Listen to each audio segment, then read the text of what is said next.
Bonjour à tous et bienvenue sur Crypto Signal. Aujourd'hui, on va regarder deux, trois petites choses, notamment hier, on a eu un discours de Powell et on a eu un discours de Biden. Donc on va aller voir un petit peu quelles a été les répercussions sur le prix, etc. et qu'est-ce qui s'est dit tout simplement dans ces deux discours-là. Théoriquement, j'ai fait un effort sur le son, donc vous me direz si c'est un peu mieux ou pas, si ça grésille un petit peu moins. J'ai baissé un petit peu le gain, donc normalement ça devrait être un tout petit peu mieux. Je vois que c'est encore un petit peu dans le rouge, on verra, vous me direz dans les commentaires si c'est à la fois suffisamment fort et suffisamment audible. On est là sur le BTC face au dollar en 4 heures, comme d'habitude. Vous voyez que cette droite orange, elle a encore fait légion un petit peu sur ce qui s'est passé en gros hier. Hier, on avait plus ou moins dit qu'on était sur un rebond qui pouvait aller beaucoup plus haut. Globalement, je sais plus ce qu'on avait dit en target, mais on était à peu près dans ces eaux-là. En tout cas, on était, il me semble, autour des 23,2 en l'occurrence.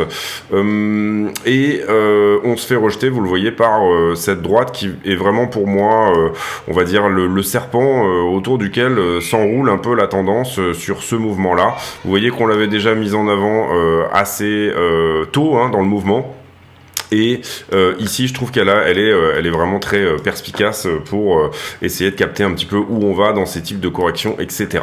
Pour le moment, moi, de ce que je vois juste en action de prix, j'aurais tendance à privilégier le fait de revisiter peut-être cette trend jaune ici, donc autour des 22,8, mais pas du tout sûr de ce mouvement. On voit que ici, on va voir surtout sur la liquidité, qu'est-ce qu'il se passe actuellement, etc. Mais en 4 heures, c'est plus ou moins ça que moi, personnellement, j'aurais tendance à mettre dans les tuyaux.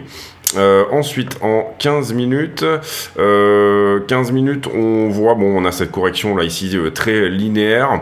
On va le voir sur la liquidité, il y a eu pas mal de longues qui sont rentrées sur ce mouvement-là. Donc là, on est en train un petit peu de les corriger concrètement. Et sur le 1 minute, pas de signe de retournement, vous le voyez à ce stade.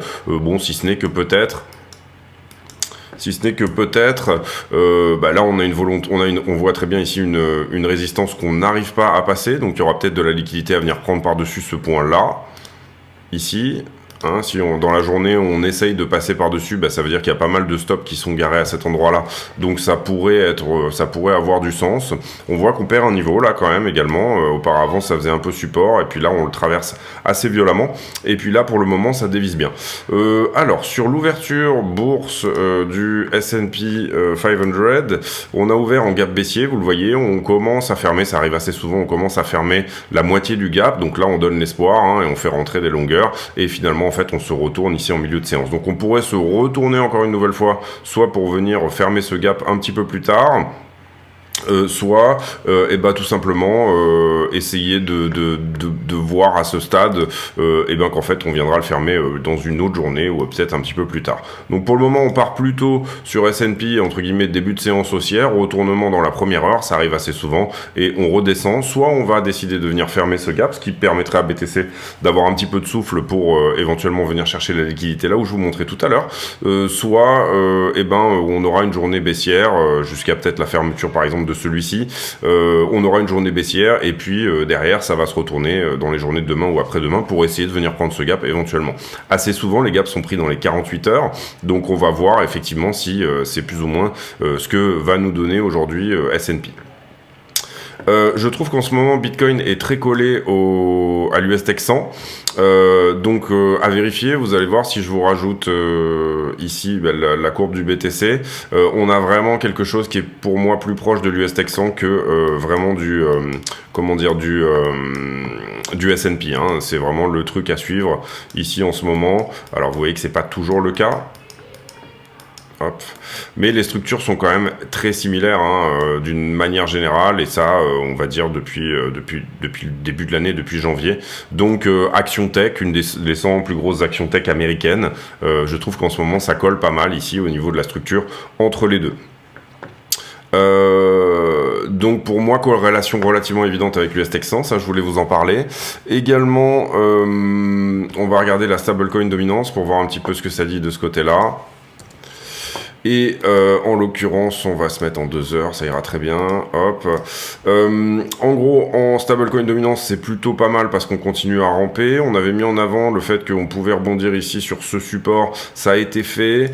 Double top ici, qui est optimisé par l'RV. On préfère en général que ça soit un vrai M, c'est-à-dire que le top précédent soit plus haut que le suivant.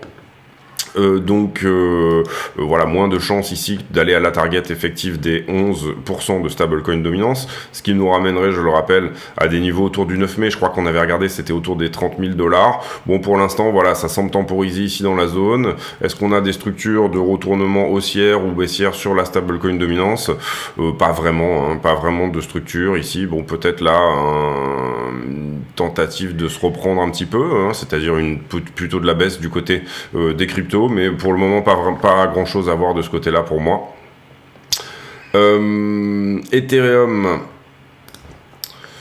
Ethereum, c'est un petit peu la même structure, si ce n'est que on voit qu'il a quand même un peu moins corrigé que Bitcoin, j'ai l'impression, dans la structure, hein. Là on est en 2 heures, 4 heures. Ouais, je pense que voilà, si on devait regarder la structure de Bitcoin, on serait plutôt par là. Concrètement, pour le coup, ce qui peut faire légion là à ce stade, c'est une correction ici autour des 1005. Et si jamais on décide de repartir plus haut, puisque vous voyez qu'il y a une cassure de trend ici du côté d'Ethereum et un potentiel ici support qu'on avait mis. Donc si ça c'est une vraie structure de retournement, encore une fois, c'est pareil, on aime bien ici quand les double bottoms sont plutôt ici, si ce plus bas était plus haut que le précédent, on va dire que ça serait plus une structure de retournement que ça ne l'est là actuellement. On peut voir aussi vraiment très bien qu'il y a quelque chose à péter au 1007 hein, sur Ethereum, pas mal de stops probablement garés dans cette zone là. Vous le voyez, on fait une touche ici, 2 touches. Bon, là, on en nettoie quand même une partie. Voilà, on a vraiment un truc à prendre au-dessus des 1007. Et on a potentiellement, si on devait ici juste à regarder le 4 heures, un premier point à venir chercher au 1006 et potentiellement jusqu'au 1580 là pour rejoindre cette trend ici. Voilà pour Ether. On va regarder les news. Sur les news, hier, on a eu un discours de Powell, qui a été dans la lignée finalement de ce qu'il nous avait dit un petit peu lors du FOMC dernier, et qui vraiment, pour le coup, là, il nous parle potentiellement de, oui, il va falloir continuer à augmenter les taux, ça va être un combat beaucoup plus long. En gros, il nous dit que les marchés ont un petit peu pour lui tout faux en essayant de pricer quelque chose qui se rapporte plus. Et là, du coup, je vais faire une petite aparté sur l'inflation, mais qui se rapporte plus à ce que éventuellement le marché pourrait à ce stade être en train d'essayer de pricer, ce qui est en fait la continuation. C'est pas celui-là, excusez-moi, c'est celui-là. Ouais. La continuation d'une trend, c'est ce que j'expliquais ce matin sur le Discord, de cette trend en fait baissière là, c'est-à-dire si on reste linéaire comme ça, si on a une inflation qui continue à plomber jusqu'en août, on arrivera à la target des 2% effectivement en août. Bon, ça c'est des projections qui seraient un petit peu trop faciles, au sens où si jamais on regarde par exemple l'indice Trueflation, on voit que d'une certaine manière, on a un plateau déjà qui s'est fait en février. Alors il s'est fait à la fin janvier, mais il y a un plateau là, vous le voyez, on arrête de descendre. Hein. Clairement, on est en train de rester un peu bloqué à 5%. Donc ce sera pas forcément impactant sur le CPI qui va sortir dans 6 jours, celui du 14 février. Mais ça pourrait plutôt ici être quand même impactant sur le suivant, c'est-à-dire celui qu'on aura en mars pour le mois de février. Néanmoins, si on regarde le 1er janvier, on était à 5,59. Si on regarde le 31 janvier, on était autour des 5,25, donc quelque chose comme 0,3 de diminution au niveau des prix. On peut ici se dire que oui, peut-être on pourrait éventuellement aller dans ces zones-là. Si on regarde l'indice des commodités depuis, et si on le regarde en monthly, les commodités étant plus ou moins les matières premières, voilà, là on est en monthly, on voit que sur le mois de janvier, on a diminué de à peu près une bonne dizaine de points. Donc j'ai calculé tout à l'heure, ça fait à peu près 0,08%. On pourrait se dire que voilà, quelque part entre 0,2 et 0,3% serait plus ou moins une estimation correcte, on va dire. Et sur le CPI, je crois pas qu'on ait déjà le consensus. 14 février. Voilà, c'est là. On a le forecast, oui, de Trading Economics, donc 5,5, ça veut dire une diminution de 0,2 par rapport au précédent, mais on n'a pas encore de consensus, donc on retournera voir ici sur Trading Economics si jamais on a un consensus qui est sorti. On a 0,5 au niveau du mois sur mois. Donc ici, vous voyez que le consensus, c'est peut-être une erreur parce que le forecast est à moins 0,1. C'est peut-être une erreur. Là, on retournera voir ici éventuellement un peu plus tard. On refera un point sur eh bien, le CPI qui va être bien sûr très important. Hein. Celui de février va être extrêmement important. Et je crois qu'il sort mardi prochain, si je ne me trompe pas. Je crois me rappeler de la date du 14. Mardi prochain, c'est ça. Donc dans 6 jours exactement. Donc voilà pour la partie inflation, j'ai envie de dire. Et ce que nous a dit Powell hier, rien de nouveau. Il a parlé de plusieurs hausses de taux quand même, donc il a réaffirmé cette volonté de potentiellement continuer à augmenter. Ici également, pas grand chose sur Coindesk, etc. Je vois pas grand chose de très intéressant.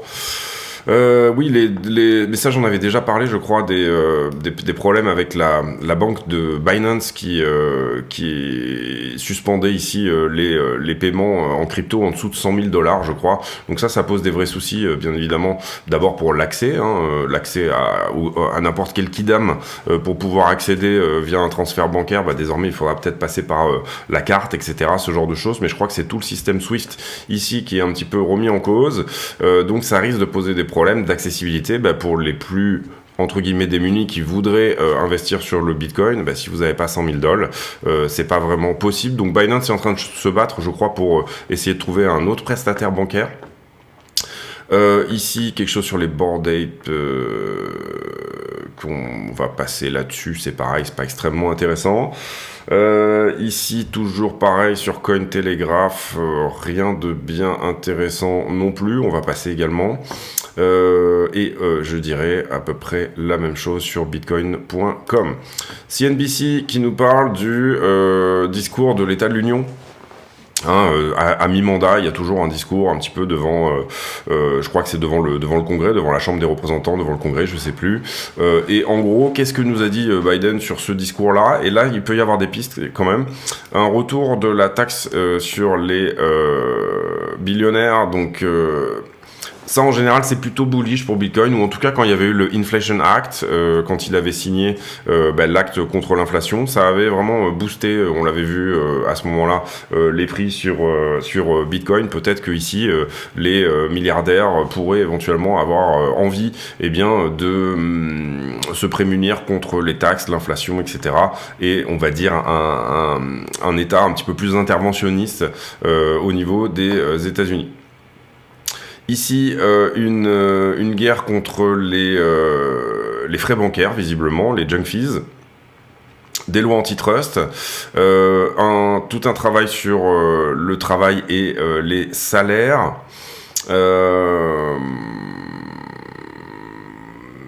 par rapport aux médicaments également, apparemment, l'insuline, un Américain sur 10 qui a du diabète, quand on voit effectivement leurs boissons sucrées, toutes ces choses-là, etc., on comprend que ça pourrait être le problème. Un autre projet qui est assez impactant, et probablement une mesure qui est quand même relativement populaire, c'est d'augmenter la taxe sur les buybacks. Les buybacks, qu'est-ce que c'est? C'est tout simplement... admettons, aujourd'hui par exemple Total, je crois que c'était ce matin, a posté 20 milliards de dollars de profit. Historique au niveau du CAC 40, etc. Vraiment record historique je crois que ça faisait des années qu'une boîte n'avait pas posté un résultat net aussi impressionnant.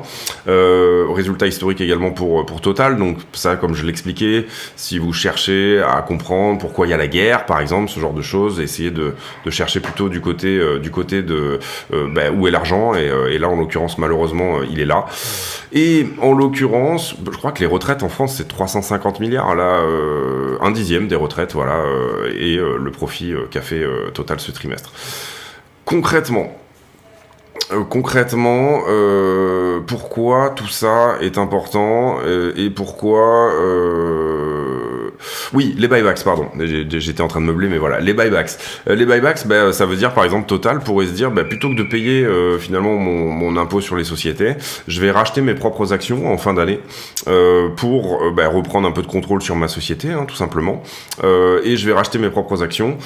Et en même temps, ça m'évitera de toute façon de payer des taxes. Et de toute façon, entre guillemets, ça sera pas une mauvaise opération au final. Donc l'idée ici, c'est que Biden essaye de, par rapport à cette possibilité fiscale qui est fortement utilisée, je crois que sur le S&P 500, j'ai regardé une petite vidéo là-dessus sur CNBC, ça correspond à 1000 milliards, donc 1 trillion de dollars qui sont rachetés sur l'année pour échapper au paiement tout simplement de taxes. Donc ici, on voudrait alourdir la fiscalité sur ce type de buyback, c'est-à-dire la multiplier par 4, ce qui est une mesure relativement populaire, bien évidemment, puisque là, on touche à tout ce qui a trait un petit peu à l'évasion fiscale, ce genre de choses. Semaine prochaine, j'en ai parlé déjà, hein, ce sera le CPI, le temps fort, et puis, qu'est-ce qu'on a d'autre ici ? Des infos sur l'emploi également. Ça, c'est des infos qu'on a à peu près toutes les semaines, donc voilà. Et les ventes particuliers, etc. Donc des infos sur la consommation. Bon, principalement, le temps fort de la semaine prochaine, ça sera 14h30 mardi, le CPI, Core CPI et Year Over Year et Month Over Month. On refera, je pense, une vidéo là-dessus d'ici la fin de semaine, vraiment dédiée. Vous voyez qu'on a commencé à creuser le sujet, là, ici. On a commencé à dire, voilà ce que ça pourrait être. Là, on repasse sur ce discours de Powell devant le New York Economic Club, Washington Economic Club.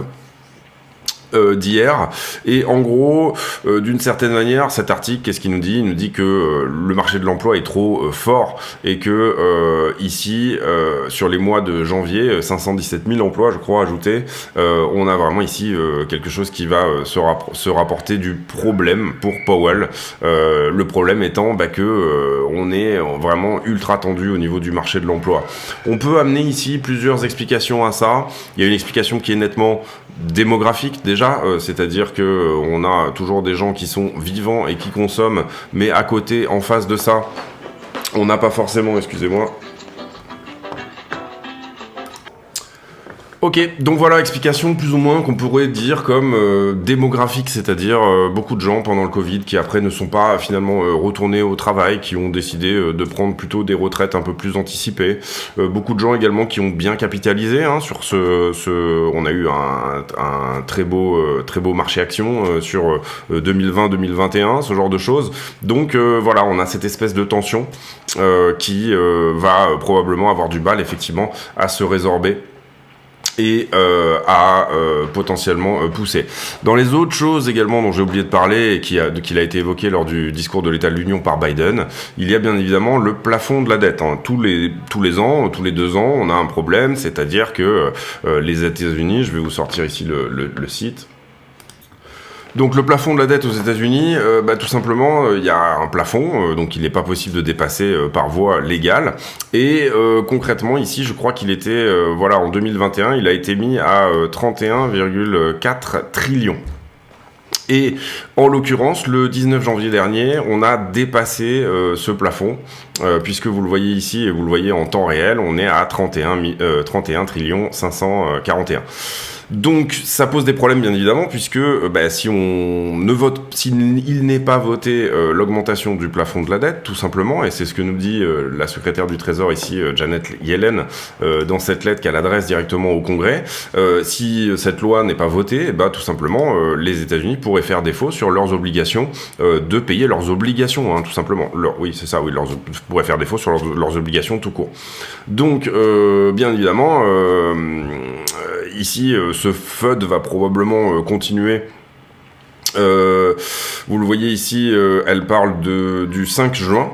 Et donc ce FUD va probablement continuer jusqu'au vote. C'est assez récurrent ce type de problème entre guillemets, et vous le voyez là ici sur le Wikipédia.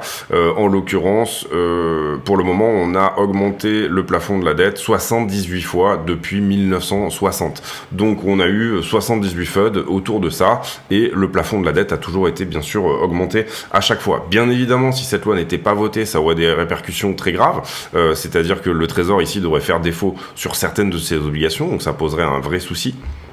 Mais comprenez bien ici que il y a en ce moment un sujet là-dessus, bien évidemment.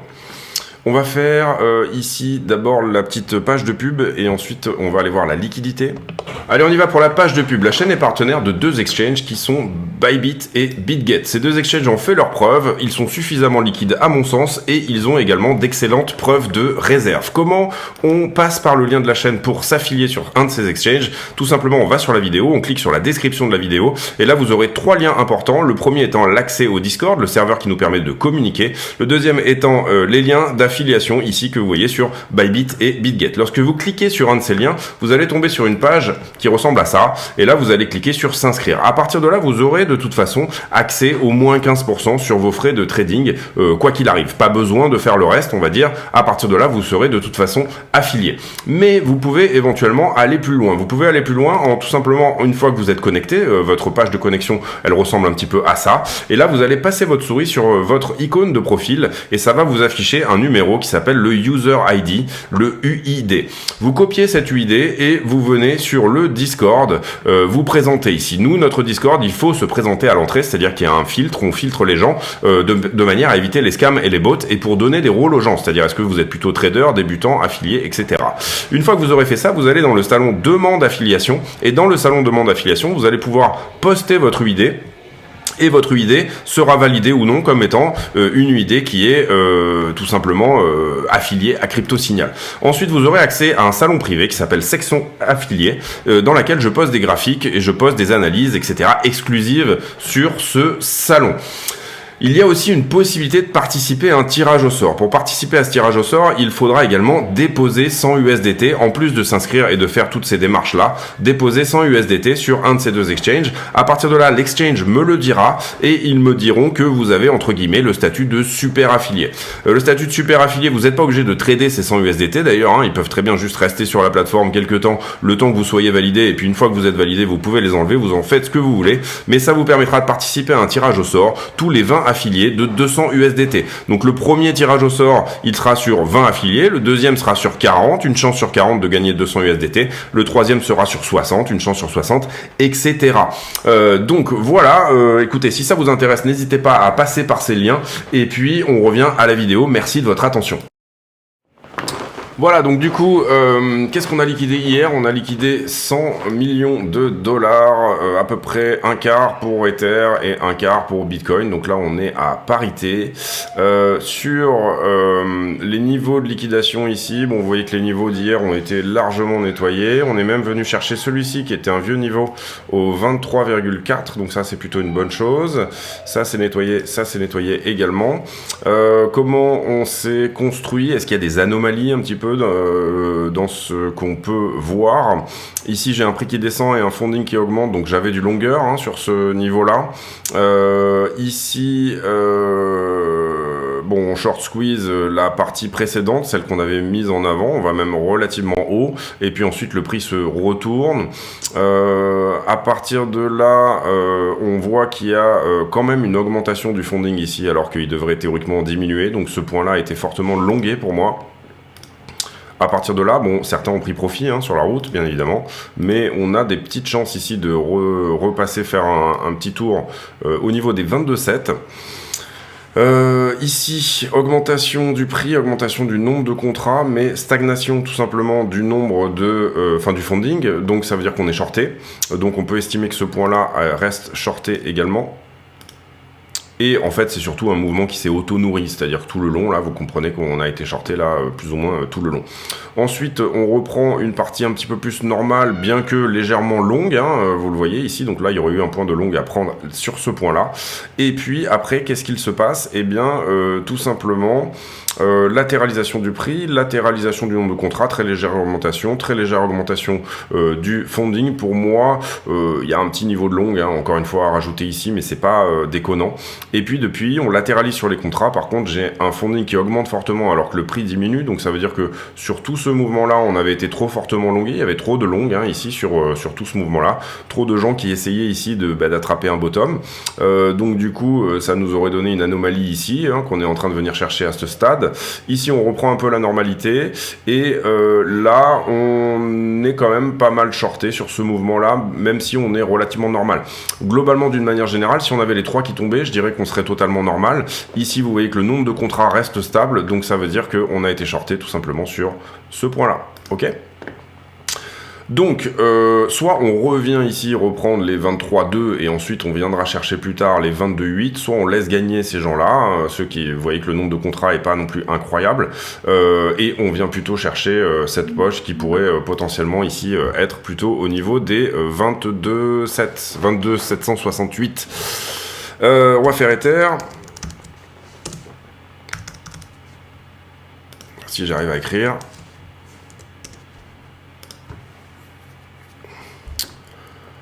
Alors, Ethereum, on est venu prendre 2 niveaux. On n'avait pas noté de niveau long, vous le voyez, hein, on n'avait pas noté de niveau long nécessairement ici à venir prendre. Pourtant, on y allait. Enfin, on a fait plutôt un mouvement dans les deux sens. Ici, c'est pareil, très forte augmentation. Alors, je sais pas si c'était pendant le discours de Powell, ça, à 19h. Le discours de Powell, il était à 18h40. Ouais, si, ça pouvait être pendant le discours de Powell, chasse aux liquidités. Et puis ensuite, on revient prendre. Hein, tout à fait. Moi, j'ai pas vu le discours de Powell. J'étais pas devant l'ordi à ce moment-là. Concrètement, qu'est-ce qui s'est passé après derrière? Et ben là, on a du shorter en pagaille, puisque vous voyez que le nombre de contrats augmente malgré une augmentation du prix. On a un funding qui diminue, donc on a été shorté globalement jusqu'à ici, et c'est le point de ce mouvement. On peut considérer qu'on est shorté également au-dessus, mais c'est pas un niveau incroyable. Un peu comme sur Bitcoin, hein, d'ailleurs, c'est tout à fait la même chose. Et là, en l'occurrence, j'ai un prix qui diminue, un nombre de contrats qui reste à peu près stable, mais pourtant un funding qui augmente, donc on avait été long ici à ce niveau-là, et globalement, c'est plus ou moins ce que le prix est en train de venir chercher là, ici, à ce stade. Donc on a toujours du long ici à venir prendre potentiellement. Qu'est-ce qui s'est passé ici? J'ai quelques shorters également. Par contre, il semble avoir fait son mouvement pour les sortir ici, notre ami Ethereum. Néanmoins, on va quand même mettre un point de short ici. Voilà, et surtout ce mouvement-là, on est plutôt dans la normalité, je trouve. Ici, pas mal de longues. On pourrait aussi avoir éventuellement un niveau de longue à prendre juste là. Donc légèrement plus bas sur Ether. Pour moi, on n'est pas extrêmement longué ici. On va aller le voir sur les poches de liquidité. Peut-être qu'on aura un petit peu plus de réponses là-dessus. Mais voilà. Alors, hop, sur les poches de liquidité, enfin tous les niveaux de liquidation, on va dire, voilà. Globalement, vous voyez qu'effectivement, on avait beaucoup plus de shorters ici sous la main, hein, au-dessus du prix qu'en dessous sur les 5 derniers jours, et là, on est revenu à la neutralité. C'est-à-dire tout simplement que là, on a eu plus de longueurs qui sont rentrées sur ce mouvement haussier que de shorters. Donc, le mouvement de prix, là, il est relativement naturel. Pour le moment, je comble pas, vous voyez, là, ici, le gap, on a très peu de shorts qui viennent combler ce gap-là. On n'est pas venu chercher la poche qu'on avait dit au 24,2, voilà, c'est ça, maintenant je me rappelle, hier on avait entrevu un mouvement peut-être plus haut que 23,8 ou 20, ici on a touché les 23,4, donc on pourrait tout à fait ici à ce stade essayer d'imaginer soit une prise de liquidité, on en a parlé sous les 22,7, et encore qu'on voit que la zone de densité ici on la voit plutôt au 22,5, soit tout simplement là un retournement du prix sur fond de oui effectivement je commence à avoir des longueurs qui rentrent. En tout cas on n'a pas de grosses positions déterminantes, vous le voyez là ici qui rentrent à ce stade, c'est plus des tout petits.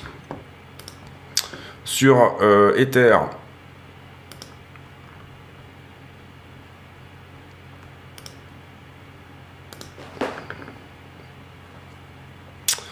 Sur Ether, eh ben, on est un peu plus longue ici, à ce stade. Vous voyez que c'était pas forcément ici ce que moi j'avais vu sur les points de liquidité qu'on a regardé précédemment. Mais en fait, on a été fortement longué sur ce point-là. Alors, je sais pas si c'est le point que j'ai rajouté également. On était ici autour des 1627. Ouais, c'est ça, là, ce serait légèrement en dessous. Moi, je l'ai noté à 1650, mais c'est quelque chose comme ça. Donc là, effectivement, pas mal de positions qui sont rentrées ici sur ce niveau-là. Ça pourrait être vraiment un niveau à venir chercher.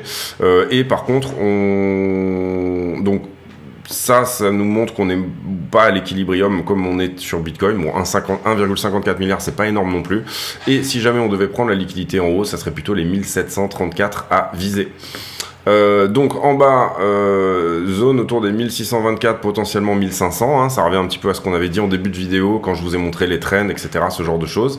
Et zone à prendre autour des 1007 également.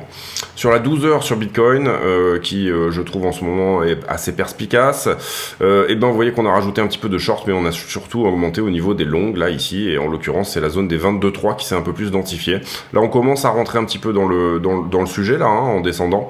Donc est-ce qu'on va décider de nettoyer la totalité de cette zone? Potentiellement ici vous le voyez, on a ce nouveau niveau qui a pas mal aussi joué par le passé, qui serait autour des 22,3. Personnellement, moi, je vise plutôt les 22,8 déjà dans un premier temps, pas forcément 22,5, 22,3, mais vous voyez ici qu'on pourrait avoir pas mal de liquidité dans cette zone. Sur la 7 jours,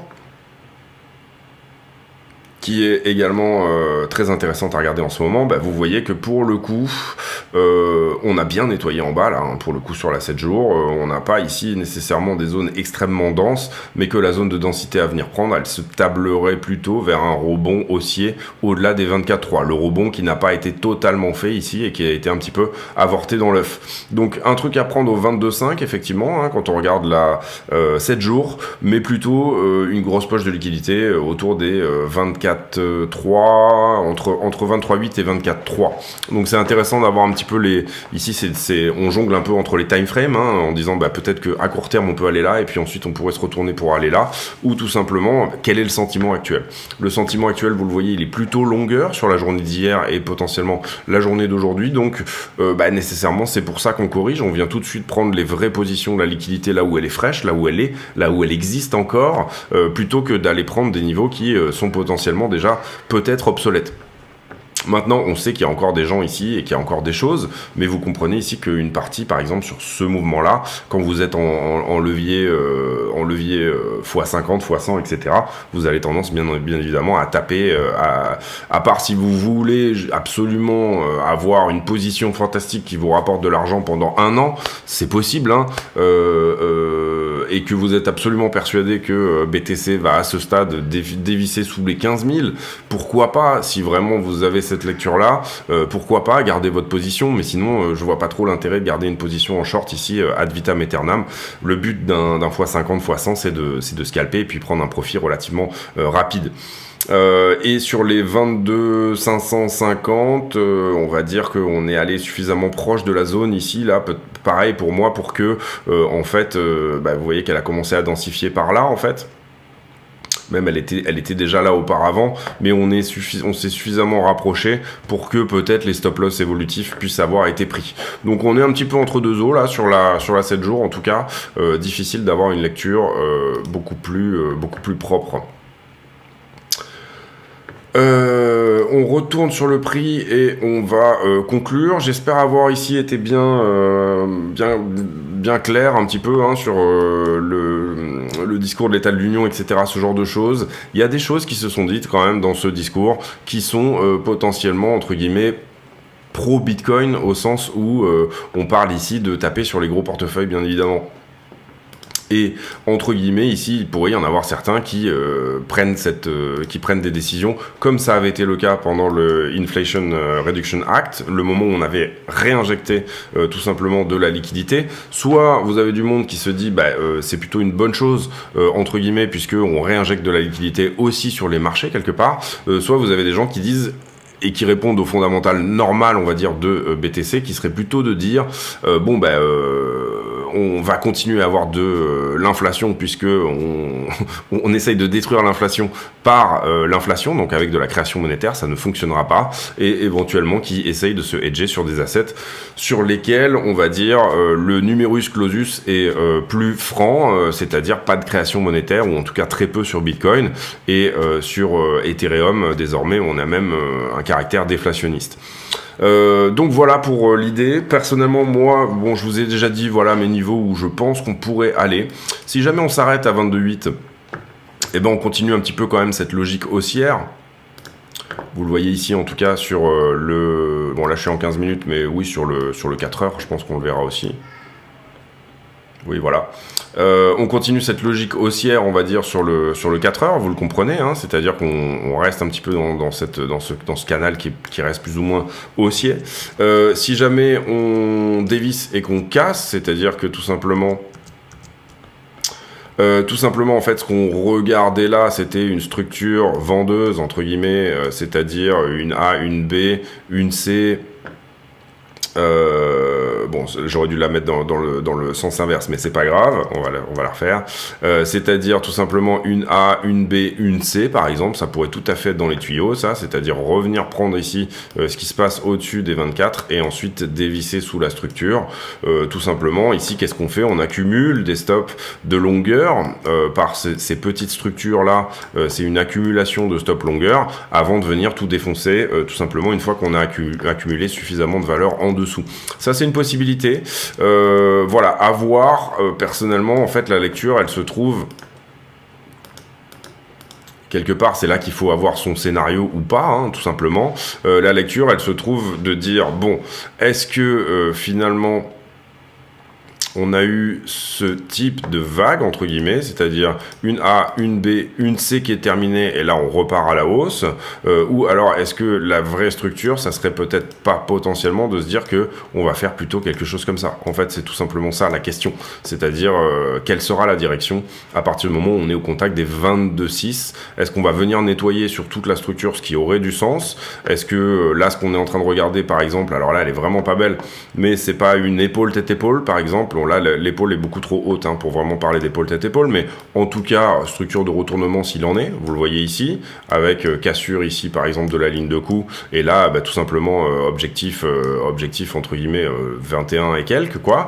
Ou alors, est-ce que on a déjà marqué cette correction-là, et est-ce qu'on est plus ou moins ici, plutôt en train de se dire que, potentiellement, il y a retournement aussi à ce stade. Pour moi, le fait de préserver cette trend orange va plus ou moins nous répondre ici, c'est-à-dire que si on la préserve même momentanément, entre guillemets, on peut se dire, bon, on va rester ici dans une structure plus grande, même si elle est vendeuse, c'est pas grave, le B ici sera plus haut, entre guillemets, ou à l'inverse, tout simplement se dire, bon, en fait, ça y est, on a fait la correction qu'on devait faire, on préserve entre guillemets la totalité du mouvement, on garde cette ligne orange, on la réattaque et on continue à monter ici avec un momentum qui reste plus haussier, ce qui est tout à fait une possibilité et parfois assez souvent vous verrez ici les modifications plutôt entre guillemets au niveau du sentiment. Quand vous verrez le sentiment changer, à quel prix on change le sentiment, peut-être que pour le coup, il faut venir faire un tour sur la structure pour que, effectivement, les gens se mettent à shorter. Donc là, ça nous donnerait potentiellement quelque chose qui a plutôt l'air d'un fake-out, c'est-à-dire on part en dessous, mais on vient pas atteindre les targets, on va dire, chartistes de toute cette histoire, c'est-à-dire quelque part autour des 21. On vient pas fermer le gap que tout le monde attend du CME, et en fait, à ce stade-là, le sentiment s'inverse, tout le monde repasse short, et c'est là qu'on vient redéfoncer plutôt les stop shorter qui s'était accumulé sur toute la descente. Bon, voilà, c'est vraiment des histoires ici, quand on regarde le prix, on regarde du sentiment, quand on regarde le fondamental, on regarde du sentiment, je le dis souvent, mais je me répète un petit peu, et quand on regarde tout simplement, eh bien, la liquidité, on regarde aussi du sentiment. Donc c'est des inversions de sentiments, là, ici, qu'il faut essayer de comprendre. Le meilleur outil que vous ayez pour ça, c'est celui-là, c'est-à-dire la price action pour moi. Voilà, bah j'ai terminé. J'espère que ça vous a plu. Si c'est le cas, n'hésitez pas à vous abonner, activer la cloche de notification, venir nous rejoindre sur le Discord dont le lien est en description de la vidéo. Je vais peut-être m'atteler à refaire la pub ici parce que effectivement c'est vrai qu'elle est pas terrible. Et puis j'espère que cette vidéo vous a plu. Ici, nouvelle question sur le film du jour, la question à la con. Alors celui qui trouve celui-là est plutôt balèze quand même, le White Dragon Noodle Bar. Dans quel film cette marque n'existe pas? Dans quel film est-ce qu'elle est présente? Et voilà, ça sera encore une fois une nouvelle question du jour par rapport à ça. Je vous laisse là-dessus, on se retrouve demain. J'espère que cette vidéo vous a plu. Et nouvelle météo demain sur le BTC. Portez-vous bien, à bientôt, ciao.